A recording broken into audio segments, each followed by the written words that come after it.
அனைவருக்கும் வணக்கம். மத்திய அரசு மற்றும் தமிழக அரசு ஊழியர்களுக்கு வழங்கக்கூடிய 5 விதமான ஓய்வூதியங்களை பற்றி தான் இந்த வீடியோவில் முழுமையாக பார்க்க போகிறோம். முதலாவதாக ஓல்டு பென்ஷன் ஸ்கீம் அப்படிங்கிற பழைய ஓய்வூதிய திட்டம். இந்த பழைய ஓய்வூதிய திட்டம் ஜனவரி 1, 2004 ஆண்டுக்கு முன்பாக மத்திய அரசு பணிகளில் சேர்ந்தவங்களுக்கு மட்டும்தான் பொருந்தும். தமிழக அரசினுடைய பழைய ஓய்வூதிய திட்டமானது ஒரு வரையறுக்கப்பட்ட ஓய்வூதிய திட்டமாக தான் இருக்குது. பணிபுரிந்த கடைசி மாதத்தில் அவங்க வாங்கின சம்பளத்தின் அடிப்படையிலையும் மொத்த பணிபுரிந்த ஆண்டுகள் அடிப்படையிலையும் இந்த பழைய ஓய்வூதியம் நிர்ணயிக்கப்படுது.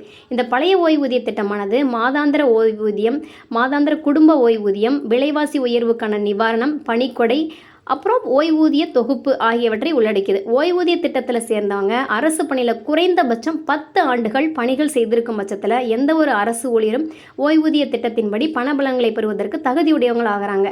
இந்த 10 ஆண்டுகள் அப்படிங்கிறது பழைய ஓய்வூதிய திட்டத்தில் சேர்ந்த ஒரு அரசு ஊழியர் பணபலன்களை பெறுவதற்கும் மாதாந்திர ஓய்வூதியம் பெறுவதற்கும் தேவையான குறைந்தபட்ச தகுதியாகும். அதே சமயம் குறைந்தபட்சம் 30 ஆண்டுகள் மத்திய அரசு பணியில் பணிபுரிந்தவங்க மட்டுமே 100% முழுமையான ஓய்வூதியம் பெறுவதற்கு தகுதியானவங்கள் ஆகிறாங்க. 100% ஓய்வூதியம் அப்படிங்கிறது கடைசி மாதம் பெற்ற மாத சம்பளத்தின் 50%, அப்புறம் விலைவாசி உயர்வுக்கான நிவாரணம் ஆகியவற்றின் கூட்டுத்தொகை தான். தோராயமாக பணி ஓய்வு பெறும்பொழுது பெற்ற சம்பளத்தின் பாதியை முதல் மாத ஓய்வூதியமாக ஒருவர் பெறுவார். 20 ஆண்டுகள் பணிபுரிந்த மத்திய அரசு ஊழியர்கள் விஆர்எஸ் அப்படிங்கிற விருப்ப ஓய்வு திட்டத்தின்படி பணி நிறைவு பெற்று தங்களுக்கு கிடைக்க வேண்டிய ஓய்வூதிய பலன்களை பெறுவதற்கு தகுதியுடையவர்கள் ஆகிறாங்க. ஒரு ஓய்வூதியதாரர் அல்லது மத்திய அரசு பணியாளர் இறக்கும் பட்சத்தில் அவரது ஓய்வூதியத்தில் 60% அவரது குடும்பத்தினருக்கு ஓய்வூதியமாக வழங்கப்படும். ஒவ்வொரு 6 மாதத்திற்கும் ஒரு முறை விலைவாசி உயர்வுக்கான நிவாரணம் சேர்க்கப்பட்டு மாத ஓய்வூதியமானது உயர்த்தப்படும். அதை டியர்னஸ் ரிலீஃப் அப்படின்னு சொல்கிறாங்க.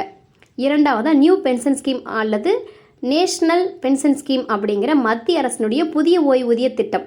ஜனவரி 1, 2004 ஆண்டுக்கு பிறகு மத்திய அரசு பணியில் சேர்ந்தவங்க இந்த புதிய ஓய்வூதிய திட்டத்தில் சேர்க்கப்படுறாங்க. மேலும் இந்த ஓய்வூதிய திட்டமானது பொதுத்துறை நிறுவனங்களுக்கும் மாநில அரசு துறை நிறுவனங்களுக்கும் விரிவுபடுத்தப்பட்டுள்ளது. இந்த புதிய ஓய்வூதிய திட்டத்தின் கீழே இணையக்கூடிய அரசு ஊழியர்களுக்கு அவர்களுடைய அடிப்படை ஊதியம் அகவிலைப்படியினுடைய 10% தொழிலாளர் பங்களிப்பாகவும் மத்திய அரசு தனது பங்களிப்பாக 14% அரசின் பங்களிப்பாகவும் வழங்குகிறது. 60 வயதில் மத்திய அரசு ஊழியர் ஓய்வு பெறும் பொழுது தொழிலாளர் பங்களிப்பு அப்புறம் அரசு பங்களிப்பின் மொத்த தொகுப்பினுடைய 60% ஓய்வூதியதாரர் உடனடியாக பெற்றிருக்கலாம். இந்த மொத்த தொகைக்கும் முழுமையான வரி விலக்கு உண்டு. மீதி இருக்கக்கூடிய 40% தொகையை மாத ஓய்வூதியமாக பெற்றுக்கலாம். புதிய ஓய்வூதிய திட்டத்தில் பெறக்கூடிய ஓய்வூதியத்தில் விலைவாசி உயர்வு நிவாரணத்திற்காக காரணி சேர்க்கப்படாது ஒரு குறையாக தான் பார்க்கப்படுது. அதே சமயம் ஒரு முறை தரப்படும் மொத்த தொகை அதிக கிடைக்க வாய்ப்பு உள்ளதாகவும் கருதப்படுகிறது. மூன்றாவதாக மாநில அரசினுடைய கான்ட்ரிபியூட்டரி பென்ஷன் ஸ்கீம் அப்படிங்கிற பங்களிப்பு ஓய்வூதிய திட்டம்.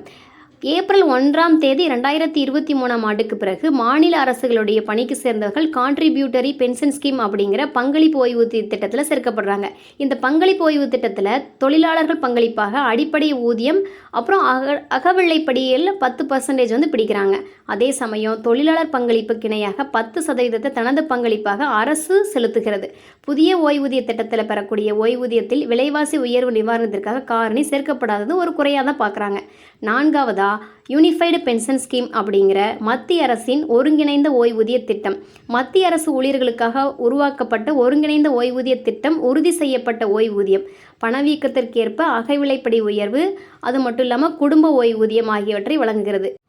ஐந்தாவது டாப்ஸ் எனப்படும் தமிழ்நாடு அஷ்யூர்டு பென்ஷன் ஸ்கீம். இது தமிழ்நாட்டில் புதிய உறுதி செய்யப்பட்ட ஓய்வூதிய திட்டம். இது தமிழ்நாட்டில் உள்ள அனைத்து அரசு ஊழியர்களுக்காக கொண்டு வரப்பட்ட ஒரு புதிய ஓய்வூதிய திட்டமாகும். இந்த திட்டமானது பழைய பங்களிப்பு ஓய்வூதிய திட்டத்திற்கு மாற்றாக ஜனவரி 1 2026 அன்று கொண்டு வரப்பட்டது. இந்த திட்டத்தின்படி ஒரு தமிழக அரசு ஊழியரானவர் ஓய்வு பெறும்போது அவங்க வாங்கின சம்பளத்தில் தோராயமாக 50% தனது ஓய்வூதியமாக பெறுவதற்கு வாய்ப்பு இருக்குது. வருடத்திற்கு 2 முறை அகவிலைப்படி நிவாரணமும் இந்த திட்டத்தின்படி வழங்கப்படும். ஓய்வூதியதாரர் இறக்கும் பட்சத்தில் அவர் பெற்ற ஓய்வூதியத்தில் 60% குடும்ப ஓய்வூதியமாக இந்த திட்டத்தின்படி அவர்களது குடும்பத்தினருக்கு வழங்குறாங்க. இந்த ஓய்வூதிய திட்டத்தின்படி அதிகபட்சமாக 25,000 ரூபாய் பணிக்கொடையாக ஓய்வு பெறும் பொழுது வழங்கப்படும். இந்த காணொலியில் முதலாவதாக ஓல்டு பென்ஷன் ஸ்கீம், எனப்படும் பழைய ஓய்வூதிய திட்டத்தையும், இரண்டாவதாக பென்ஷன் ஸ்கீம் அப்படிங்கிற மத்திய அரசின் புதிய ஓய்வூதிய திட்டத்தையும், மூன்றாவதாக மாநில அரசுகளின் கான்ட்ரிபியூட்டரி பென்ஷன் ஸ்கீம் அப்படிங்கிற பங்களிப்பு ஓய்வூதிய திட்டத்தையும், நான்காவதாக யூனிஃபைடு பென்ஷன் ஸ்கீம் அப்படிங்கிற மத்திய அரசின் ஒருங்கிணைந்த ஓய்வூதிய திட்டத்தையும், ஐந்தாவதாக டாப்ஸ் எனப்படும் தமிழ்நாடு அஷ்யூர்டு பென்ஷன் ஸ்கீம் அப்படிங்கிற தமிழ்நாட்டின் உறுதி செய்யப்பட்ட ஓய்வூதிய திட்டத்தை பற்றியும் பார்த்தோம். உங்களுக்கு தேவையான காணொளிகளை எங்களுக்கு தெரியப்படுத்துங்க. மத்திய மற்றும் மாநில அரசுகளினுடைய முக்கியமான தரவுகளையும் செயல்பாடுகளையும் தெரிந்து கொள்ள இந்த எஜுகேஷன் இஸ் ஃப்ரீ சேனலை சப்ஸ்கிரைப் செய்யவும். நன்றி, வணக்கம்.